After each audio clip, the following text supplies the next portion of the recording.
Hello అండి, welcome back to అమ్మ cute channel. ఈరోజు వీడియోలో sweet shop style gulab jamun recipe ఎలా ప్రిపేర్ చేయాలో చెప్తానండి. స్వీట్ షాప్లో మనకి గులాబ్ జామ్ అనేది పైన చాలా డ్రైగా ఉంటుంది కదండి. సో పై లేయర్ అనేది కొంచెం థిక్గా ఉంటుంది. సో ఎలా ప్రిపేర్ చేయాలో నేను ఈ వీడియోలో మీకు చెప్తానండి. చాలా ఈజీగా చేయొచ్చు అనమాట. ఈ గులాబ్ జామ్స్ అనేవి ఒక 20 days వరకు నిల్వ ఉంటాయండి. ఈ రెసిపీ అనేది అందరికీ చాలా ఫేవరెట్ కదండి. సో చాలా ఈజీగా చేసేయచ్చు. దానికోసం ముందుగా మనం పాకం పెట్టుకుందామండి. ఒక బౌల్లో 2 కప్పుల పిండికి 3 కప్పులు షుగర్ వేసుకుని 3 cups వరకు వాటర్ అనేది వేసుకోండి. నార్మల్గా 2 cups పిండికి 4 cups షుగర్ అనేది తీసుకుంటారండి. ఇక్కడ పాకం అనేది మనం థిక్గా పెడుతున్నాం కాబట్టి ఒక 3 cups వరకు షుగర్ అయితే సరిపోతుంది. ఇలా వేసుకున్నాక ఒకసారి గరిటెతో బాగా మిక్స్ చేసి మంటను మీడియం ఫ్లేమ్లో పెట్టి షుగర్ మొత్తం మెల్ట్ అవ్వనివ్వండి. ఇలా పంచదార మొత్తం కరిగిన తర్వాత ఒక 15 minutes పాటు మీడియం ఫ్లేమ్లో పెట్టి బాయిల్ చేస్తే సరిపోతుందండి నార్మల్ గులాబ్ జామున్స్కి. సో ఇలా వచ్చిన వెంటనే మీరు స్టవ్ ఆఫ్ చేసుకోవచ్చు. అలా కాకుండా డ్రై గులాబ్ జామ్కి కొంచెం పాకం అనేది కాస్త థిక్గా పెట్టుకోవాలి. నార్మల్గా ఒక 15 minutes కన్నా ఇంకొక 15 minutes ఎక్స్ట్రా పెట్టుకుంటే మనకి పాకం అనేది థిక్గా వస్తుందండి. ఆ టైంలో 1 spoon వరకు ఇలాచీ పౌడర్ వేసి ఒకసారి గరిటెతో బాగా మిక్స్ చేసుకుని స్టవ్ ఆఫ్ చేసుకుని మూత పెట్టి పక్కన పెట్టుకోండి. నెక్స్ట్ పిండిని కలపాలండి. ఒక కంచం కానీ బౌల్ కానీ తీసుకొని అందులో 2 కప్పుల వరకు పిండిని తీసుకోండి. ఇలా తీసుకున్న తర్వాత అందులో మనం పాలు యాడ్ చేసుకోవాలండి. ఇక్కడ మనం వాటర్కి బదులు పాలని యాడ్ చేస్తున్నామండి. ఇలా పాలు వేసి కలపడం వల్ల గులాబ్ జామ్స్ అనేవి ఉండలు లేకుండా లోపల వరకు బాగా వేగుతాయి అన్నమాట. ఓకేనా. ఎప్పుడు కూడా గులాబ్ జామ్ చేసేటప్పుడు పాలు మాత్రమే యూస్ చేయండి.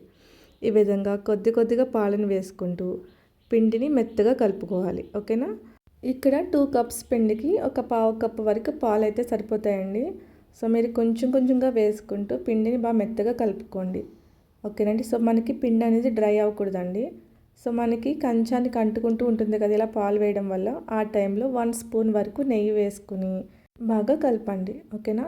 ఇలా నెయ్యి వేయడం వల్ల పిండి అనేది చేతులకు కానీ కంచానికి కానీ అంటుకోకుండా మనకి ఈ విధంగా వస్తుందన్నమాట. ఓకే. ఈ విధంగా బాగా కలిపిన తర్వాత మూత పెట్టి 10 నిమిషాలు పక్కన పెట్టుకోండి. 10 నిమిషాల తర్వాత పిండిని లైట్గా ప్రెస్ చేస్తూ చిన్న ఉండల కింద చుట్టుకోండి కొద్దిగా తీసుకుని. సో ముందు పిండిని తీసుకున్నాక 2 చేతుల మధ్య బాగా ప్రెస్ చేయండి గట్టిగా. ఆ తర్వాత లైట్గా రౌండప్ చేయండి. ఓకేనా. ఇలా చేయడం వల్ల స్క్రాచెస్ అనేవి రావన్నమాట. ఓకేనండి. ఈ విధంగా స్మూత్గా వస్తాయి. ఓకేనా. ఇలా ట్రై చేసి చూడండి. ఈ విధంగా రిమైనింగ్ ఉండలన్నీ సేమ్ నేను చెప్పిన విధంగా మొత్తం అన్నీ ఉండల కింద చేసుకోండి.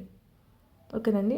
సో మధ్యలో పిండి అనేది డ్రై అవుతూ ఉంటే కనుక చేతికి కొద్దిగా పాలు రాసుకుని ఆ తర్వాత ఉండల కింద చుట్టుకోండి. ఎక్కడ మనకి పిండి అనేది డ్రై అవ్వకూడదండి. ఓకేనా.